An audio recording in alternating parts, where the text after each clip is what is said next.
H-1B visa के नए नियमों पर ट्रंप प्रशासन ने दूर किया कंफ्यूजन। वन टाइम पेमेंट पुराने वीजा धारकों पर नहीं होगा लागू।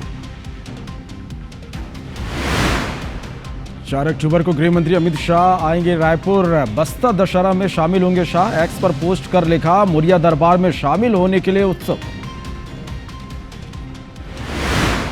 सीएम विष्णु देसाई का जगदलपुर दौरा। आज नवाखानी मिलन समारोह में शामिल होंगे सीएम। महाराज समाज के भवन का करेंगे लोकार्पण। आज मैराथन नवो युवा रन नशा मुक्त भारत में शामिल होंगे CM doctor Mohan Yadav. Smart city road से कुछ देर में शुरू होगी मैराथन। अमूल ने 700 प्रोडक्ट्स के दाम घटाए। घी 40 तो पनीर 20 रुपए हुआ सस्ता। 22 सितंबर से लागू होगी नई कीमतें। अनूपपुर में देर रात हुआ बड़ा ट्रेन हादसा। मालगाड़ी के 2 डिब्बे पलटे। 4 पटरी से उतरे। कोयला लोडिंग के लिए जा रही थी मालगाड़ी। बड़गांव में एक्सीडेंट पर विवाद। ऑटो चालक यासिन ने बाइक सवार युवक युवती को पीटा। बजरंग दल ने किया थाने का घेराव। पुलिस ने ऑटो चालक को गिरफ्तार कर निकाला जुलूस।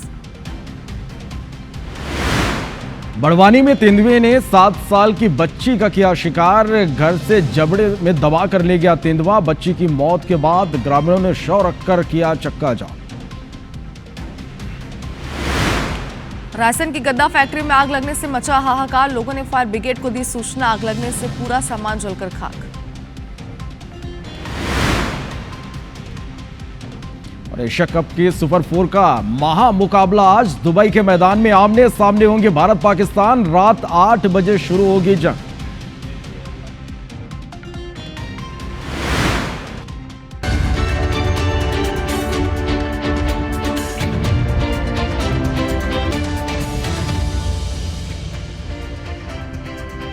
नमस्कार, मेगा मॉर्निंग में स्वागत है आप सभी का। आप देख रहे हैं एबी24। मैं हूं आपके साथ श्रवण तंबोले और मैं हूं आपके साथ शुभांगी ठाकुर। हेडलाइंस के बाद सबसे पहले अब नजर डालते हैं सुबह 7 बजे की 7 बड़ी खबरों पर। H-1B वीजा के नए नियमों पर व्हाइट हाउस ने कंफ्यूजन दूर कर दिया है। वन टाइम पेमेंट पुराने वीजा पर लागू नहीं है। फीस केवल नए आवेदन पर ही लागू होगी। दूसरी बड़ी और अहम खबर आपको बताते हैं। अमेरिका में H-1B वीजा फीस बढ़ोतरी के बीच भारतीय दूतावास ने इमरजेंसी हेल्पलाइन नंबर भी जारी कर दिया है। वहीं तीसरी बड़ी और अहम खबर, अफगानिस्तान को बगराम एयरबेस को लेकर ट्रंप की सख्त चेतावनी। बुरे हालात होने वाले हैं। चौथी बड़ी और अहम खबर, गृह मंत्री अमित शाह जोधपुर जाएंगे। पारसमल बोहरा नेत्रहीन महाविद्यालय के नए भवन का शिलान्यास करेंगे। इसके बाद राजधानी से खबर है, जहां आज से 25 सितंबर तक सांसद खेल महोत्सव होगा रायपुर में। समापन में केंद्रीय खेल मंत्री मनसुख मांडविया भी शामिल होंगे। छठवीं बड़ी खबर, आज इस साल का आखिरी सूर्य ग्रहण लगेगा। भारत में सूर्य ग्रहण का नजारा नहीं दिखेगा और ऑस्ट्रेलिया, न्यूजीलैंड और अंटार्कटिका के कुछ हिस्सों में सूर्य ग्रहण जरूर दिखेगा। और एशिया कप सुपर में 4 भारत पाकिस्तान के बीच आज मुकाबला होने वाला है। 8 बजे से रात ये मैच शुरू होगा। तो श्रवण, देखिए आज हमारे संडे को हम बेहतर बनाने वाले हैं क्योंकि हमारे साथ एक खास मेहमान जुड़ेंगे जिनसे हम सूर्य ग्रहण को लेकर ढेर सारी बातें करेंगे। लेकिन फिलहाल कुछ खबरें उन पर नजर डालते हैं। अमेरिका में H-1B वीजा के नए नियमों को लेकर व्हाइट हाउस की ओर से कंफ्यूजन दूर कर दिया गया है।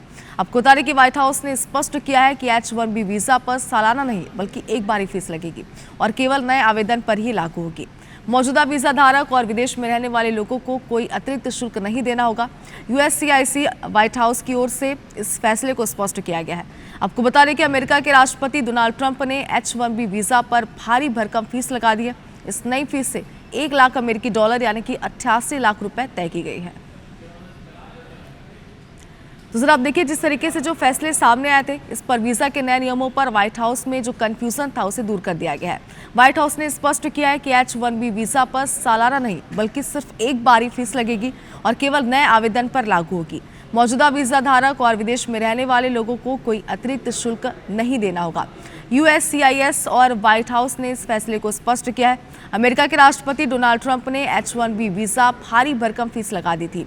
नई फीस 1 लाख डॉलर यानी कि 88 लाख रुपए तय की गई। White House press secretary Caroline Leavitt ने स्पष्ट किया है कि यह सालाना फीस नहीं, वन टाइम फीस है और केवल नए पिटीशन पर लागू होगी।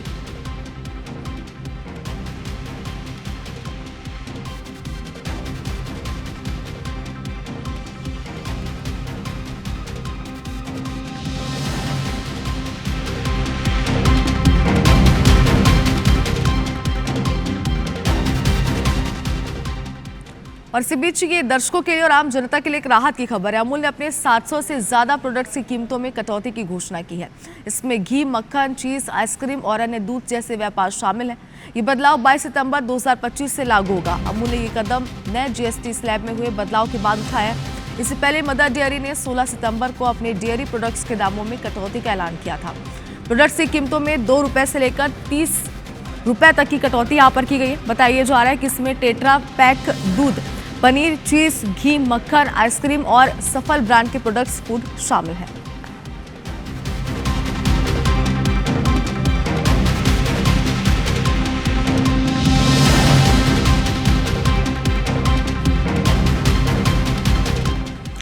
तो आम जनता के लिए एक राहत की खबर आगे बढ़ते हैं। अनूपपुर से खबर है, जहां देर रात रेल हादसा हुआ है। मालगाड़ी के 2 डिब्बे पलट गए और 4 पटरी से उतरे हैं। बताइए जा रहा है कोतमा स्टेशन से कुछ ही दूरी पर यह रेल हादसा हुआ। कोयला लोडिंग के लिए मालगाड़ी जा रही थी, इस दौरान हादसे का शिकार हुई। गोविंदा सिंडिंग मालगाड़ी जा रही थी, इस दौरान हादसा हुआ है। तो देखिए, अनूपपुर से खबर आपको दिखा रहे हैं। देर रात यहाँ पर एक रेल हादसा हुआ। बताइए जा रहा है कि मालगाड़ी के 2 डिब्बे पलट गए और 4 पटरी से उतरे हैं। कोतमा स्टेशन से कुछ ही दूरी पर यह रेल हादसा हुआ। कोयला लोडिंग के लिए मालगाड़ी जा रही थी, गोविंद सिंडिंग की मालगाड़ी जा रही थी और इस दौरान हादसे का शिकार हो गई। तो तस्वीरें सर आप देखिए, देर रात की तस्वीरें हैं। अफरा तफरी का माहौल उस समय मच गया था। हालांकि बताया जा रहा है कि रेलवे प्रशासन को तुरंत ही सूचित किया गया, जिसके बाद पूरी टीम मौके पर पहुंची। IBC 24 सबसे पहले तस्वीर आपको दिखा रहे हैं। देखिए, ये वही मालगाड़ी है जो पटरी से उतर गई। बताया जा रहा है कि 2 डिब्बे पलटे हैं और 4 पटरी से उतरे हैं। हालांकि फिलहाल जो प्रशासन की टीम है वो यहाँ पर मौजूद है।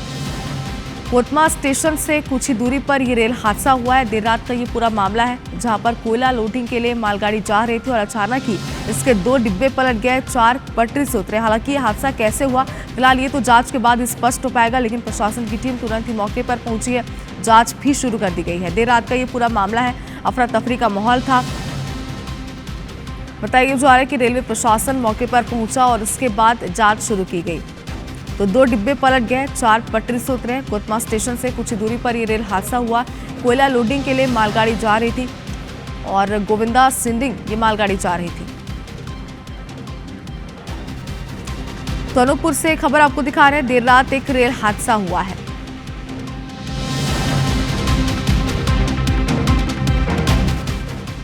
और अब केशकाल से आपको एक हादसे की खबर दिखाते हैं। करंट लगने से 3 लोगों की मौत हो गई और 3 गंभीर रूप से घायल हैं। बताया जा रहा है कि घायलों का विश्रामपुर अस्पताल में इलाज जारी है। तेज आंधी तूफान से टेंट में करंट आने से यह हादसा हुआ, यानी कि वजह जो है हादसे की वो स्पष्ट हो चुकी है। कबड्डी मैच के दौरान यह हादसा हुआ था। 11 kV विद्युत तार के नीचे टेंट लगा था। विश्रामपुरी थाना क्षेत्र के राहसवाही गाँव की घटना बताई जा रही है। तो देखिए, करंट लगने से एक हादसा हुआ। 3 लोगों ने इसमें अपनी जान गंवा दी है। वहीं 3 लोगों की हालत गंभीर भी बताई जा रही है। हालांकि इनका इलाज जारी है। घायलों को विश्रामपुर अस्पताल में भर्ती किया गया है। तेज आंधी तूफान से टेंट में करंट आने से यह हादसा हुआ। तो केशकाल में एक दर्दनाक हादसा हुआ है। विश्रामपुरी थाना अंतर्गत ग्राम रावसवाही गांव में शनिवार रात कबड्डी मैच के दौरान करंट की चपेट में आने से 3 लोगों की मौत हो गई। 3 लोग झुलस गए, जिनमें 2 की हालत गंभीर है। जानकारी ये सामने आ रही कि गांव में कबड्डी मैच के दौरान रात करीब 9:30 बजे अचानक तेज आंधी तूफान आया, जिससे यहां लगे टेंट में 11 kV की बिजली लाइन से करंट फैल गया। यहां मौजूद करीब 6 लोग हाई वोल्टेज करंट की चपेट में आ गए और इनमें से 3 लोगों की मौत हो गई है। 3 झुलस गए, जिनमें से 2 की हालत बेहद गंभीर है। झुलसे लोगों को विश्रामपुरी के अस्पताल में भर्ती कराया गया। घटना के बाद मृतकों के परिजन ने हादसे के लिए आयोजन समिति को जिम्मेदार ठहराया। स्थानीय जनप्रतिनिधियों ने मृतकों और घायलों के लिए मुआवजे की मांग की है।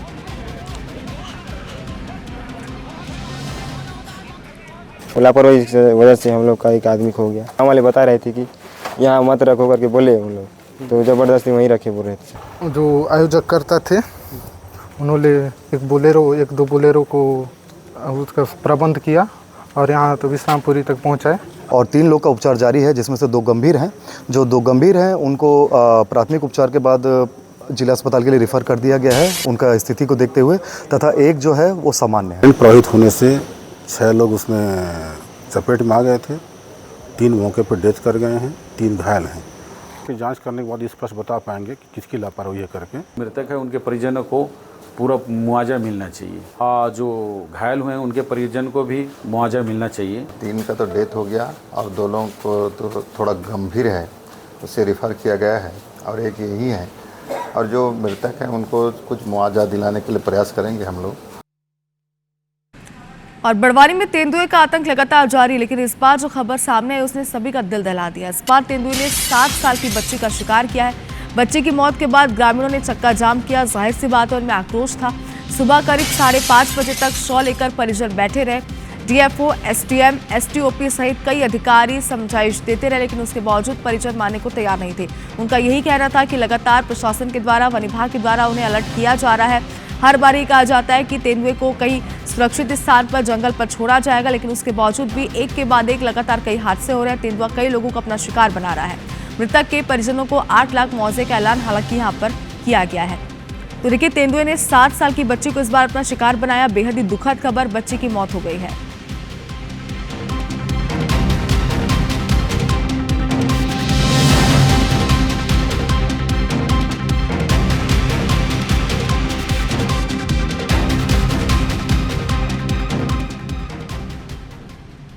तो श्रवण, हमारे साथ अब खास मेहमान जुड़ने वाले हैं। ज्योतिषाचार्य डॉक्टर दत्तात्रेय होस्किरे से हम ढेर सारी बातें करेंगे सूर्य ग्रहण को लेकर, साथ ही नवरात्रि आने वाली। श्रवण, ऐसे में जरूरी है कि नवरात्रि को लेकर भी हम उनसे ढेर सारी बातें करें। बिल्कुल शुभांगी, सबसे पहले सूर्य ग्रहण की हम बात करें तो लोगों के मन में कई सवाल रहते हैं सूर्य ग्रहण को लेकर। एक एक कर सारे सवालों का जवाब हम पंडित जी से लेंगे। पंडित जी, बहुत बहुत स्वागत है आपका। जी नमस्कार। पंडित जी, सबसे पहले सूर्य ग्रहण लगने जा रहा है, इसके समय की हम बात करें तो कब से कितने बजे से कितने बजे तक ये सूर्य ग्रहण रहेगा? जी, जहाँ तक सूर्य ग्रहण की बात है तो भारत में ये नहीं दिखने वाला है, लेकिन इसका समय जो है भारतीय समय के अनुसार रात्रि लगभग 10:55 से ये प्रारंभ होगा और मध्य रात्रि लगभग 3:28 तक ये सूर्य ग्रहण रहने वाला है। और चूँकि ये भारत में दिखाई नहीं देगा इसलिए इसका बहुत ज़्यादा प्रभाव नहीं है।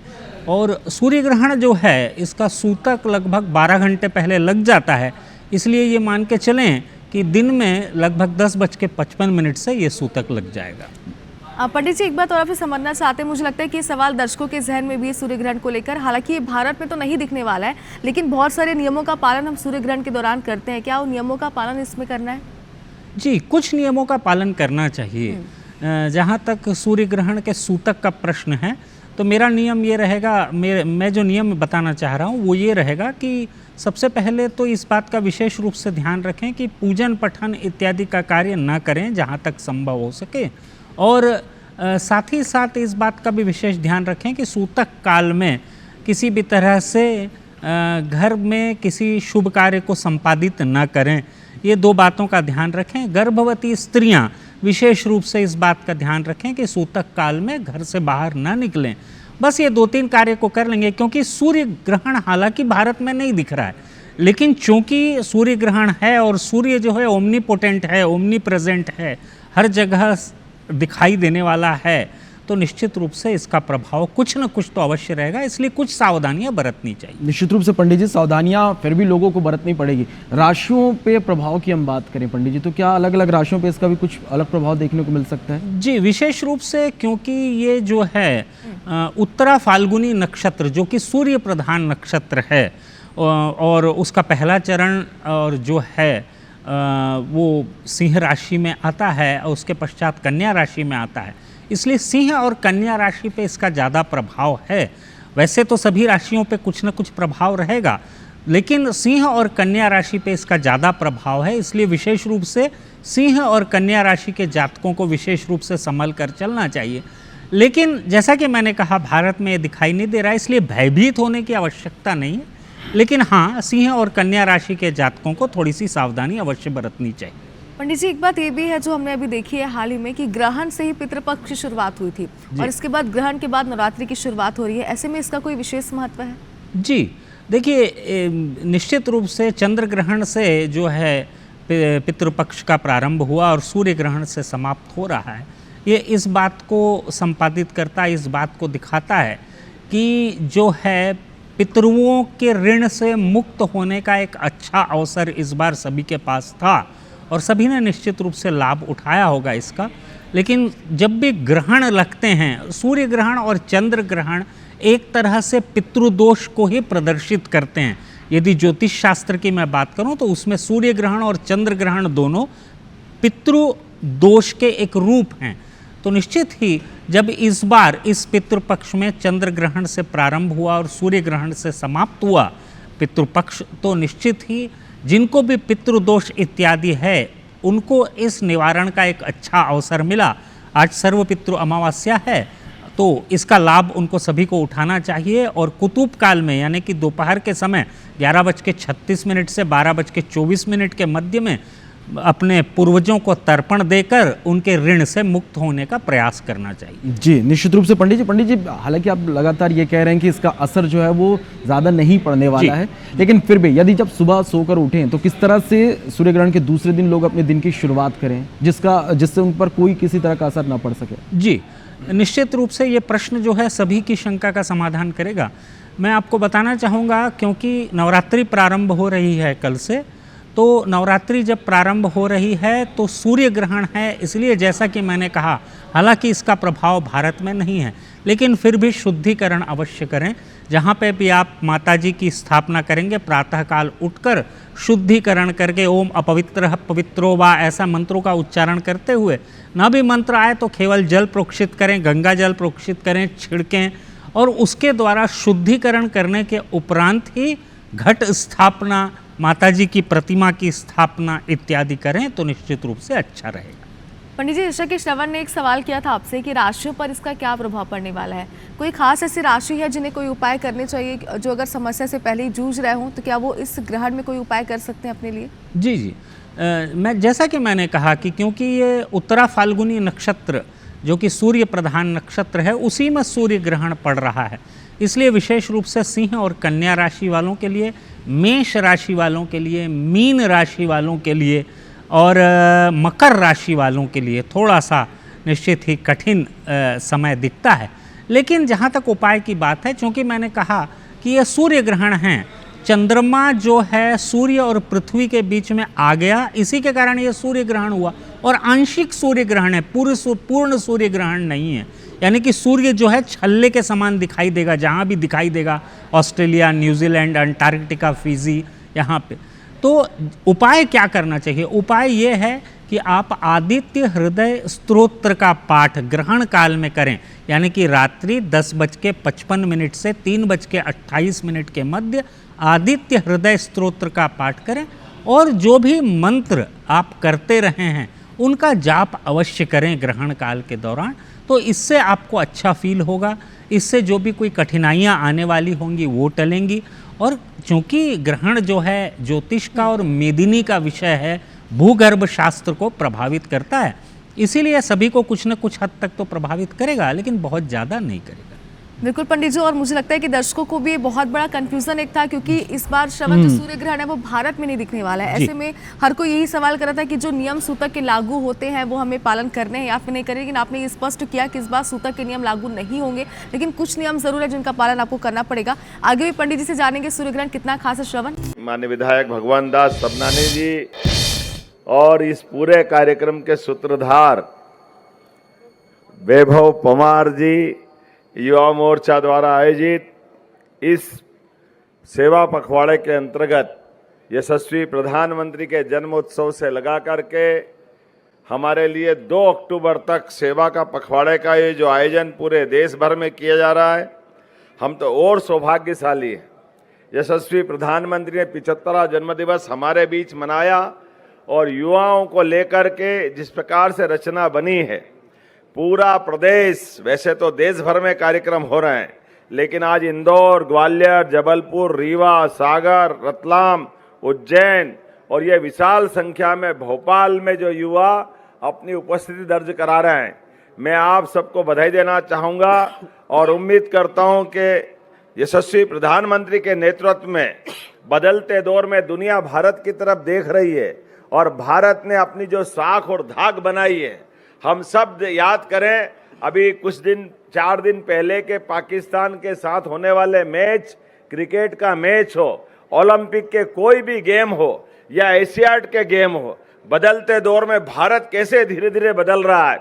और जब भारत बदल रहा है तो हमारे प्रदेश के अंदर भी कई सारी उपलब्धियां खेल विभाग के माध्यम से जुड़ रही है। आज मध्य प्रदेश का खेल मंत्रालय अलग अलग अकादमियों के माध्यम से देश भर में कौन सा इवेंट ओलंपिक का इवेंट हो तो हमारे ओलंपिक की टीम में भारत के उस यशस्वी गौरवशाली क्षण में मध्य प्रदेश का खिलाड़ी विवेक अपनी जगह बनाता है। एशियाड या जो भी गेम हो, अलग अलग सब प्रकार के हर किसी खेल के कोई इवेंट में, कोई प्रतियोगिता में हमेशा जिस प्रकार से देश अपनी जगह बना रहा है, मध्य प्रदेश भी जगह बना रहा है। ऐसे में हमारे अपने इस देश के अंदर बदलते दौर में जब भारत तेज गति से आगे बढ़ रहा है तो हमारे लिए, सबके लिए स्वस्थ रहो, मस्त रहो, आगे बढ़ते रहो, इसी संदेश के बलबूते पर पहला सुख निरोगी काया हमारे लिए तो प्रारंभ से कहा गया है। और इसलिए आज के इस अवसर पर मेरी अपनी ओर से एक बार फिर इस पूरी नमो मैराथन दौड़ की बधाई दे रहा हूं और उम्मीद करता हूं दोनों हाथ की ताली ऊपर करके जोरदार अभिनंदन करें और हम सब संकल्प करें जीवन भर हर क्षेत्र में अव्वल आते रहे, प्रथम स्थान पाते रहे, अपने स्वास्थ्य का भी ध्यान रखे और अपने आप का भी ध्यान रखे, लेकिन देश सबसे पहले रखे। अपने जीवन में सभी सफलता हासिल करे, परमात्मा करे, वो दिन जल्दी जल्दी आए जब दुनिया भारत का सिरमौर बने। मेरी अपनी ओर से इस पूरे आयोजन के लिए बहुत बहुत बधाई, बहुत बहुत धन्यवाद। भारत माता की जय। बहुत बहुत धन्यवाद आदरणीय हमारे जननायक आदरणीय मुख्यमंत्री मोहन यादव जी का हृदय की गहराइयों से बहुत बहुत धन्यवाद ज्ञापित करता हूं कि उन्होंने सहयोग। उत्तर प्रदेश के गाजियाबाद में गोयल और गोयल थर्मेक्स ट्रेडमार्क के टीएमटी सरिया समेत अन्य प्रोडक्ट को गैर कानूनी रूप से बेचने के मामले में दिल्ली कोर्ट ने लोकल कमिश्नर के जरिए सर्वे कराने का आदेश जारी कर दिया है। इसके लिए साकेत के कमर्शियल कोर्ट में लोकल कमिश्नर नियुक्त कर दिए गए। एडवोकेट तान्या बतौर लोकल कमिश्नर प्रतिवादी के ठिकानों पर सर्वे करेंगी और गोयल के साथ गोयल थर्मेक्स ब्रांड के सामानों की जब्ती करेंगी। आपको बता दें कि श्री बजरंग पावर एंड इस्पात लिमिटेड की ओर से दिल्ली कोर्ट में आवेदन लगाया गया था, जिस पर सुनवाई करते हुए कोर्ट ने आदेश जारी किया है। कोर्ट ने अपने आदेश में कहा है कि लोकल कमिश्नर आरोपी के परिसर यानी गाजियाबाद के जीडी रोड स्थित अमृत स्टील कंपाउंड में SKMK स्टील LLP के गोदाम विजिट करेंगी। उनके गोदाम से Goyal and Goyal Thermix brand वाले TMT बार, सरिया समेत इस तरह की stationery, packaging materials, pouch, carton, blocks, डिब्बे, बोर्ड और विज्ञापन सामग्री जिस पर गोयल ट्रेडमार्क अंकित हो उसे अपनी कस्टडी मिलेगी। फिर इन्हें सीज कर आरोपी पर सुपुर्दगी कर छोड़ेगी। इस दौरान वो संदिग्ध सामान की फोटोग्राफी भी कराएंगे। अपनी रिपोर्ट पेश करते समय कार्रवाई की वीडियोग्राफी भी कोर्ट को सौंपेंगी। कोर्ट ने ये भी निर्देश दिए हैं कि शिकायतकर्ता की निशानदेही पर लोकल कमिश्नर अन्य जगहों में भी जाएंगे और यहाँ प्रतिवादी ने ट्रेडमार्क उल्लंघन किया हो, लोकल कमिश्नर के मदद के लिए आवेदनकर्ता की ओर से अधिकृत प्रतिनिधि भी मौजूद रहेंगे। कोर्ट ने इस काम को संपन्न कराने में स्थानीय पुलिस स्टेशन के SHO, ACP और DCP को भी सहयोग करने के निर्देश दिए हैं।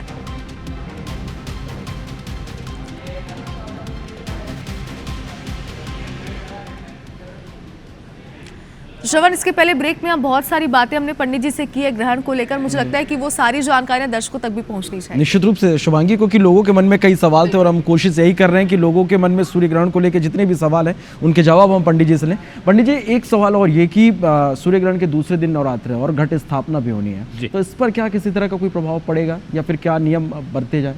जी, देखिए, जहाँ तक घट स्थापना की बात है, नवरात्रि के पहले दिन जो है सूर्य ग्रहण का वैसे कोई बहुत ज़्यादा प्रभाव नहीं है क्योंकि भारत में दिखाई नहीं दे रहा है, लेकिन फिर भी चूँकि सूर्य ग्रहण है और सूर्य ग्रहण पृथ्वी पर कहीं तो दिखाई पड़ रहा है, इसी के कारण घट स्थापना करते समय शुद्धिकरण का विशेष रूप से ध्यान देना चाहिए और शुद्धिकरण की प्रक्रिया को करके गंगा जल, गौमूत्र इत्यादि से जो है पूजा स्थल को शुद्धिकरण करके, और वैसे भी मैं आपको बताऊं, ग्रहण काल है और सूतक काल में और ग्रहण काल में वैसे भी देव स्थान और देव स्थल, घर में पूजन का स्थान, ये सब बंद रहेंगे।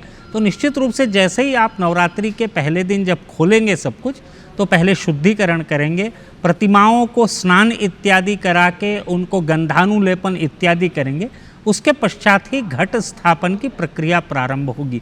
शुद्धिकरण किए बगैर घट स्थापना ना करें, इस बात का विशेष ध्यान रखें। बिल्कुल पंडित जी, बहुत ज़रूरी है इस बात का ध्यान रखा जाए और आपने जानकारी भी आज सुबह से दर्शकों को दी है, तो मुझे लगता है इस बात को लोग ध्यान में ज़रूर रखेंगे।